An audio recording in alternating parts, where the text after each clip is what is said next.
বিষ স্যালাইন কাণ্ডের জের পশ্চিমবঙ্গ ফার্মাসিউটিক্যালস তার কাজ বন্ধ করলো। বাইরে নোটিশও দেওয়া হলো, কিন্তু রাজ্য সরকার তার তরফ থেকে এখনো অবধি কোনো বিজ্ঞপ্তি নেই। এদিকে উত্তরবঙ্গ মেডিকেল কলেজেও এই সংস্থার তৈরি বেশ কিছু ওষুধের ব্যবহারকে বন্ধ করা হয়েছে।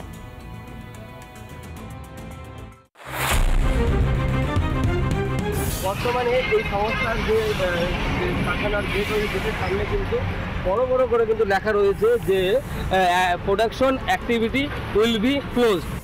বিষাক্ত স্যালাইন মাতৃহারা করেছে এক সদ্যজাতকে। মৃত্যুর সঙ্গে যুঝছেন আরও ৩ মা। বিতর্ক তৈরি হয়েছে উত্তর দিনাজপুরের চোপড়ার এই পশ্চিমবঙ্গ ফার্মাসিউটিক্যালসকে ঘিরেই। এর আগেও যে সংস্থা তৈরি স্যালাইন ব্যবহার করে প্রাণ গিয়েছে, সেই সংস্থার ওষুধ ব্যবহার হলো কিভাবে, এই নিয়ে রাজ্য জুড়ে তোলপাড় হতেই উৎপাদন বন্ধ করলো কারখানা কর্তৃপক্ষ। এখন কি বন্ধ আছে? পুরোপুরি এখন বন্ধ আছে, মালিক তো নাই, ম্যানেজার আছে। কোনো ইনকোয়ারি হচ্ছে নাকি? কিছু বলতে পারবো না। ম্যানেজমেন্টের পক্ষ থেকে কিন্তু এই অর্ডারটা কিন্তু জারি করা হয়েছে, কিন্তু স্বাভাবিকভাবে প্রশ্ন উঠতে শুরু করেছে যে ম্যানেজমেন্ট এখানে তারা নির্দেশিকা জারি করলো, রাজ্য সরকারের পক্ষ থেকে বা ড্রাগ কন্ট্রোলের পক্ষ থেকেও কিন্তু কোনো রকম কোনো নোটিশ কিন্তু এখনো অবধি কিন্তু এই সংস্থার গেটের সামনে কিন্তু দেখা যাচ্ছে না। কেন নোটিশ দিল না স্বাস্থ্য দফতর বা ড্রাগ কন্ট্রোল? ওই সংস্থার মাথায় রয়েছে কাদের হাত, যে কারণে বারবার ব্যবহার করা হচ্ছে বিষাক্ত ওষুধ?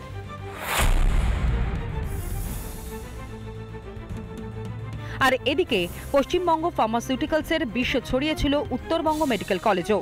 গত বছরের মার্চ এপ্রিলে কয়েকজন প্রসূতির মৃত্যুর কারণ হয়েছিল বিষাক্ত স্যালাইন। আশঙ্কায় সত্যি হলো উত্তরবঙ্গ মেডিকেল কলেজ, যেই মেডিকেল কলেজ গত 1 বছর আগেই ধরে ফেলেছিল সমস্যা রয়েছে পশ্চিমবঙ্গ ফার্মাসিউটিক্যাল কোম্পানির একাধিক প্রোডাক্টে। তারপরেও থামেনি বিষাক্ত স্যালাইনের ব্যবহার, যার খেসারত দিতে হচ্ছে বহু রোগী এবং তার পরিবারকে। ঠেলায় পড়ে এখন বেশ কিছু ওষুধ ব্যবহারে নিষেধাজ্ঞা জারি করল রাজ্য।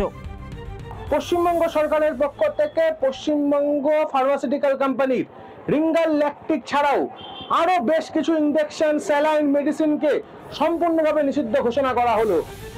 কিন্তু মেদিনীপুরের ঘটনা সামনে না এলে কি নড়ে চড়ে বসতো কেউ? তাহলে মানুষের মৃত্যুর জন্যই অপেক্ষা করে স্বাস্থ্য দফতর? তুষার বিশ্বাস ও রণজিৎ বোসের রিপোর্ট, রিপাবলিক বাংলা। নানা ধরনের কন্টেন্ট দেখার জন্য লাইক করুন, শেয়ার করুন আমাদের ফেসবুক পেজ, সাবস্ক্রাইব করুন আমাদের ইউটিউব চ্যানেল।